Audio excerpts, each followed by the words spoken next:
अस्सलाम वालेकुम, welcome to my YouTube channel easy learning. आज हम सॉल्व करने जा रहे हैं फ़िज़िक्स के चैप्टर नंबर 1 के न्यूमेरिकल 5 to 8। पिछली वीडियो में हमने 1 to 4 किए थे। आज हम 5 to 8 न्यूमेरिकल सॉल्व करेंगे, जो कि पेज नंबर 20 है और फिज़िक्स की न्यू बुक है। तो 5 न्यूमेरिकल में क्या कह रहे हैं कि सपोज़ अ स्टूडेंट, जैसे कि मैंने आपको पिछली वीडियो में बताया था कि हमें न्यूमेरिकल सॉल्व करने से पहले हमें क्वेश्चन को अंडरस्टैंड करना ज़रूरी है। क्वेश्चन को पढ़ के उसे समझना ज़रूरी है। जब तक क्वेश्चन समझ में नहीं आएगा हम न्यूमेरिकल सॉल्व नहीं कर सकते।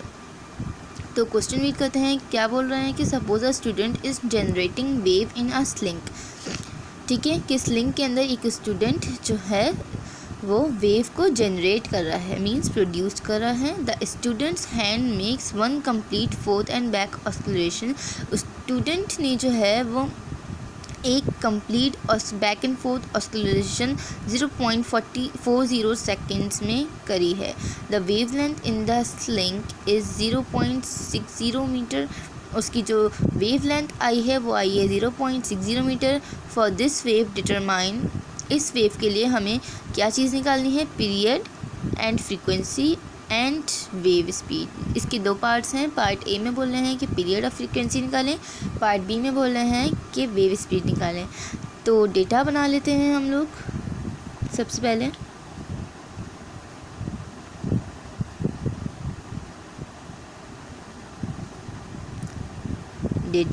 डेटा में हमें इन्होंने क्या क्या दिया हुआ है, कि मतलब क्या क्या चीज़ें हमको इन्होंने दी हुई है। सबसे पहले यहाँ पर इन्होंने हमको दिया हुआ है वेव लेंथ, जिसको लैम्डा से शो करते हैं। वेव लेंथ जो है कितनी है? 0.60 मीटर। टाइम दिया हुआ है जो कि है 0.40 seconds. Sorry, time short T से डिनोट होता है। ठीक है, टाइम पीरियड हमको निकालना है एंड फ्रीक्वेंसी हमको निकालनी है। ओके, एंड वेलोसिटी हमको फाइंड आउट करनी है। सॉल्यूशन लिख लेते हैं।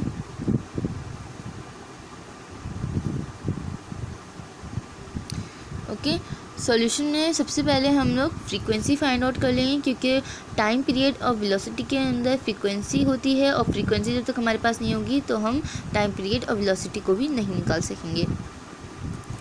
फ्रीक्वेंसी का फार्मूला हमारे पास लिख लेते हैं पहले। For frequency,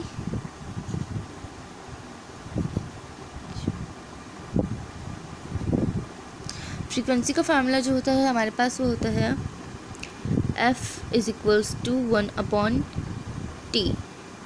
okay, so F is equals to T की वैल्यू क्या है हमारे पास? 0.40। जब हम इसको कैलकुलेटर में कैलकुलेट करेंगे तो F इज़ इक्वल्स टू ये आएगा 2.5। ओके, 2.5। एंड फ्रीक्वेंसी का यूनिट जो है वो हमारे पास है हर्ट्स, तो हम वो लगा देंगे एंड ये हमारे पास निकल गई फ्रीक्वेंसी। अब हम निकालेंगे टाइम पीरियड। टाइम पीरियड के लिए हम क्या करेंगे? पहले यहाँ पे लाइन ड्रॉ कर लें। टाइम पीरियड का हमारे पास फॉर टाइम पीरियड लिख लेते हैं।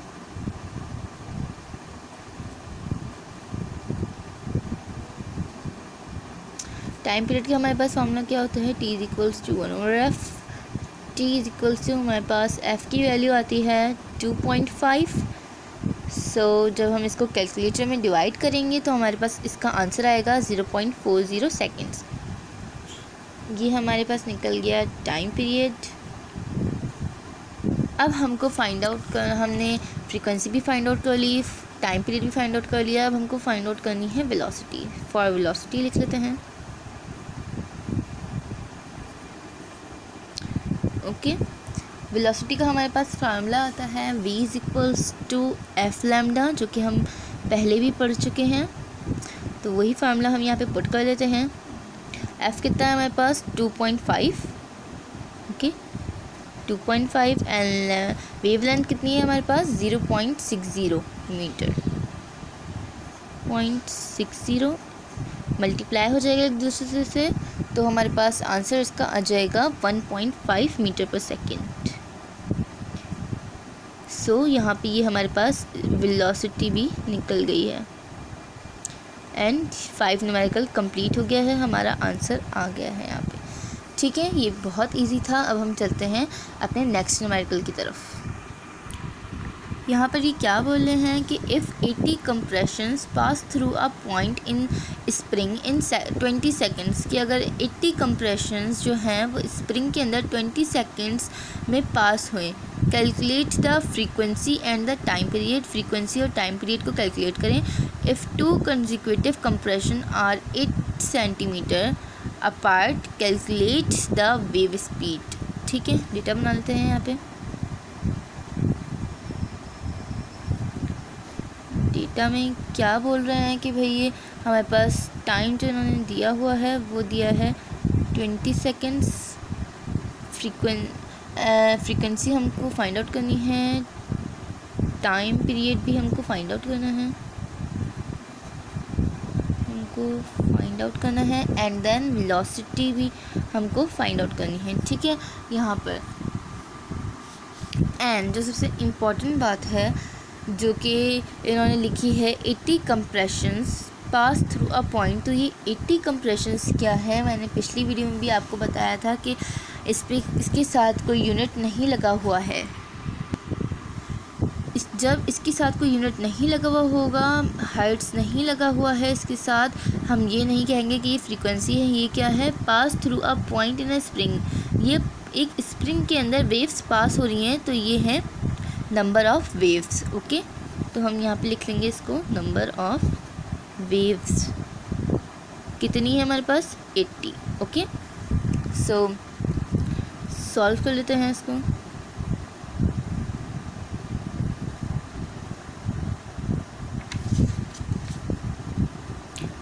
फॉर फ्रीक्वेंसी,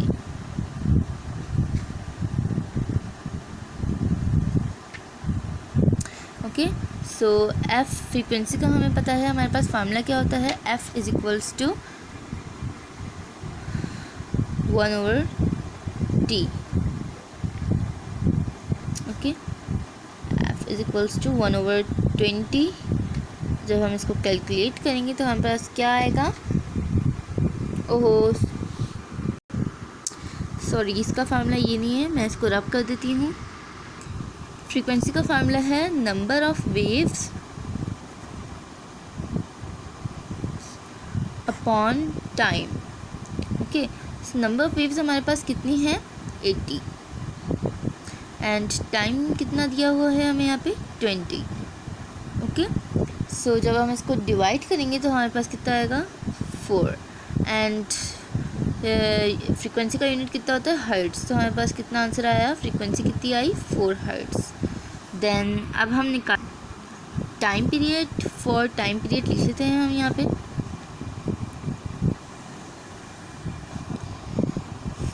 फॉर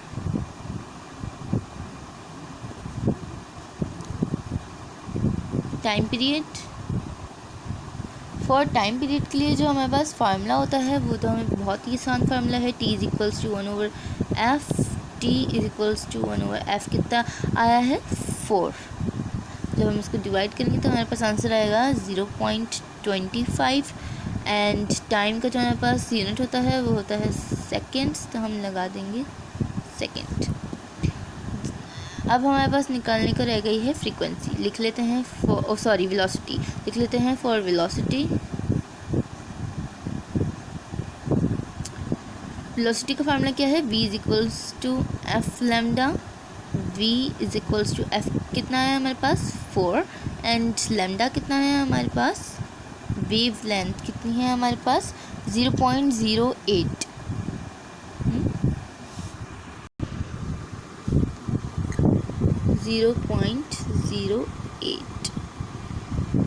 ओहो, यहाँ पे मैंने वेव लेंथ जो है उसको मेंशन तो करना ही भूल गई, सॉरी। यहाँ पर लिख लेते हैं कि वेव लेंथ जो है वो हमारे पास है 8 सेंटीमीटर। हमें पता है कि जो वेव लेंथ होती है वो मीटर में होती है, तो हम इसको कन्वर्ट कर लेंगे सेंटीमीटर से मीटर में आने के लिए। ये 8 जो है वो डिवाइड हो जाएगा 100 से, एंड जब ये डिवाइड होगा तो कैलकुलेटर में आप देखिएगा ये आ जाएगा 0.08 मीटर। ओके, तो यहाँ पे हमने पुट कर दी है इसकी value. Then v is equals to, हम जब इसको मल्टीप्लाई करेंगे तो हमारे पास आंसर आ जाएगा 0.32 मीटर पर सेकेंड। यहाँ पर हमारी वेलोसिटी भी निकल गई है। अब हम आगे चलते हैं अपने नेक्स्ट क्वेश्चन की तरफ। सो यहाँ पर क्वेश्चन नंबर 7 क्या कह रहा है कि wave on a swimming pool propagate at 0.90 meter per second if you splash the water at one end of the pool. Observe the wave go to the opposite end. यहाँ पे क्या कह रहे हैं कि स्विमिंग पूल के अंदर जो वेव्स हैं वो 0.90 मीटर पर सेकेंड की हैं। ठीक है, if you splash the water, अगर आप वाटर के अंदर अपना हाथ मारेंगे या फिर वाटर किसी चीज़ से हिट करेंगे एक एंड से, पूल के एक एंड से, तो आप ऑब्ज़र्व करें उसकी वेव्स को कि वो उसके अपोजिट साइड पे, मतलब जो उसकी दूसरी साइड है वहाँ पर कैसे जा रही है। Reflect and return in 30 second, वो वहाँ पर जाके रिफ्लेक्ट होती है और वापस आती है 30.0 सेकेंड्स में। How far away is the other end of the pool, कितनी दूर उस पूल का दूसरा एंड है, ये हमें फाइंड आउट करना है। तो इसमें हम देख लेते हैं, डेटा बना लेते हैं अपना।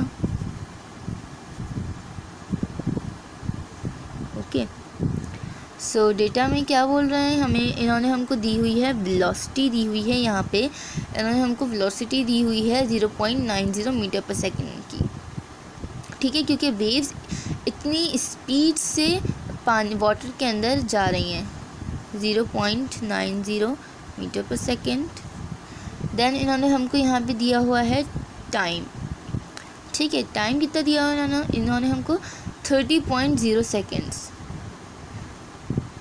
कि जितनी 30.0 सेकेंड्स इन्होंने हमको दिया हुआ है कि इतनी स्पीड से वेव जाके उसके दूसरे एंड से हिट होके रिफ्लेक्ट होके वापस हमारे पास 30.0 सेकेंड्स में आ रही हैं।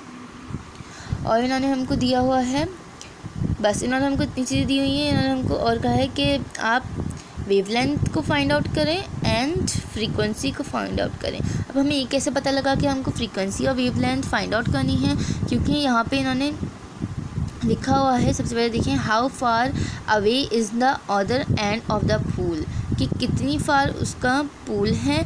ठीक है, तो हमने उसकी वेवलेंथ मालूम करनी है। और यहाँ पे observe the wave go to the opposite side, जो ऑब्ज़र्व करें उसकी वेव को, उसकी फ्रीक्वेंसी को कि कितनी स्पीड में वो दूसरी साइड पे गई है। तो हम यहाँ पे सॉल्यूशन लिख लेते हैं। सॉल्यूशन कर लेते हैं, लिख लेते हैं फॉर फ्रीक्वेंसी। फ्रीक्वेंसी सबसे इम्पॉर्टेंट होती है निकालने के लिए, क्योंकि फ्रीक्वेंसी के अलावा हम, अगर फ्रीक्वेंसी नहीं होगी तो हम ये वेवलेंथ जो है वो फाइंड आउट नहीं कर सकेंगे। एफ़ की सबसे आसान फार्मूला भी इसका बहुत आसान है, F is equals to 1/t। T की वैल्यू हमारे पास है 30। एफ़ इज़ इक्वल्स टू, जब हम इसको डिवाइड करेंगे तो हमारे पास आंसर आएगा 0.033। एंड इसका यूनिट होता है हर्ट्ज़, तो हम वो लगा देंगे हर्ट्ज़ एंड हमारा आंसर ये आ गया। देन फॉर वेवलेंथ, अब हमको वेवलेंथ निकालनी है। लिख लेते हैं यहाँ पे फॉर वेवलेंथ। ठीक है, वेवलेंथ का फार्मूला क्या है हमारे पास, v is equals to F lambda. Lambda को हमने बाहर निकालना है, तो हमारे पास फार्मूला हो जाएगा v/f। Okay, so lambda is equals to v की वैल्यू हमारे पास क्या है 0.90 अपॉन, एंड फ्रीक्वेंसी हमारे पास जो निकली थी वो निकली थी 0.033। जब हम इसको डिवाइड करेंगे तो हमारे पास आंसर आएगा 27.27 मीटर। ओके, ये हमारे पास इसका आंसर है। हमने दोनों चीज़ें फाइंड आउट कर ली हैं। इन्होंने हमको कहा था फ्रीक्वेंसी और वेवलेंथ फाइंड आउट करें, तो हमने ये दोनों चीज़ें फाइंड आउट कर ली हैं। ये हमारा हो गया आंसर अब हम चलते हैं जल्दी से अपने नेक्स्ट क्वेश्चन की तरफ। सो यहाँ पर ये क्या बोल रहे हैं क्वेश्चन नंबर 8 में कि a simple oscillating pendulum has a length of 80.0 centimetre की एक सिंपल ऑस्किलरेटिंग पेंडुलम की जो लेंथ है वो है 80.0 centimetre. Calculate its period frequency when gravity is equals to 9.8 metre per second. ठीक है, हमने क्या कैलकुलेट करना है, पीरियड, फ्रीक्वेंसी एंड ग्रेविटी जो है हमारे पास 9.8 मीटर पर सेकेंड है। हम डेटा बना लेते हैं। ओके, डेटा में हमारे पास इन्होंने क्या क्या चीज़ें दी हुई हैं। एक तो दी हुई सबसे पहले इन्होंने हमको लेंथ। ठीक है, लेंथ कितनी दी हुई है, 80.0। ठीक है, 0 की कोई वैल्यू नहीं होती लेकिन फिर भी हम लिख रहे हैं। सेंटीमीटर में दी हुई है, लेंथ हमेशा मीटर में होती है तो हम इसको कन्वर्ट कर लेंगे सेंटीमीटर से मीटर में। जब हम 80.0 को डिवाइड करेंगे किससे, 100 से डिवाइड करेंगे क्योंकि हमको सेंटीमीटर से इसको मीटर में लेके जाना है। तो हमारे पास आंसर आएगा 0.8 मीटर। ठीक है, 0.8 मीटर। ग्रेविटी जो है वो हमारे पास कितनी है, 9.8 मीटर पर सेकेंड दी हुई है इन्होंने हमको। हमें क्या चीज़ फाइंड आउट करनी है, टाइम पीरियड, ओके, जो कि इन्होंने यहाँ पे हमको लिख के दिया हुआ है, time period and frequency. Okay, so solution click कर लेते हैं अब हम इसका।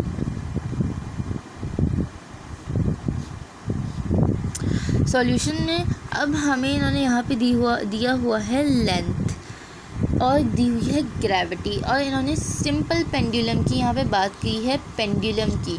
ठीक है, तो यहाँ पर पेंडुलम की जहाँ बात आ जाएगी आप लोग ये फार्मूला लगा देंगे, T इज इक्वल्स टू क्योंकि ये टाइम पीरियड का फार्मूला है, 2 pi √L/G। Okay, T is equals to 2 pi की वैल्यू हमेशा कांस्टेंट होती है, 3.142 होती है इसकी वैल्यू, अंडर रूट आ जाएगा। देन हमारे पास जो लेंथ है वो कितनी है, 0.8 and gravity 9.8। Okay, T is equal से जब हम इसको मल्टीप्लाई करेंगे तो हो जाएगा 6.284 एंड अंडर रूट हम इसको डिवाइड भी है इसी स्टेप में कर लेते हैं तो हमारे पास आ जाएगा 0.081। Okay, T is equals to under root, इसका हम हटा देते हैं तो ये हो जाएगा 6.284 एंड ब्रैकेट में जब हम इसका अंडर रूट लेंगे तो हमारे पास आएगा 0.285। ओके, जब हम इसको मल्टीप्लाई करेंगे तो T इज इक्वल्स टू हमारे पास आ जाएगी 1.79 एंड इसका T का जो यूनिट होता है वो होता है सेकेंड्स, तो हम लिख लेंगे यहाँ पे सेकेंड्स एंड हमारे पास T फाइंड आउट हो गया है। एक चीज़ हमने फाइंड कर ली है, अब हमको फाइंड करनी है फ्रीक्वेंसी। यहाँ पे लिख लेते हैं अब हम for frequency,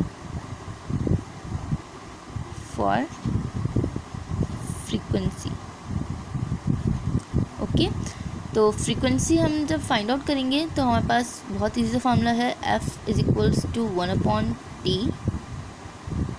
okay, so F is equals to T की वैल्यू हमारे पास क्या आई है, 1.79। जब हम इसको कैलकुलेट करेंगे तो हमारे पास आंसर है वो आएगा 0.55 एंड फ्रीक्वेंसी का जो हमारे पास यूनिट होता है वो होता है हर्ट्स। तो ये F भी हमारा फाइंड आउट हो चुका है, हमने न्यूमेरिकल को सॉल्व कर लिया है, हमारे सारे न्यूमेरिकल सॉल्व हो चुके हैं एंड चैप्टर नंबर 1 के न्यूमेरिकल्स ऑल कंप्लीट भी हो चुके हैं। उम्मीद है कि आप लोगों को मेरा समझाया हुआ समझ में आ गया होगा एंड कोई प्रॉब्लम भी नहीं होगी। अगर किसी को प्रॉब्लम हुई है तो वो कमेंट बॉक्स में मुझसे पूछ सकता है, मैं उसको रिप्लाई भी कर दूँगी। ठीक है, दुआओं में याद रखिएगा। अल्लाह हाफ़िज़।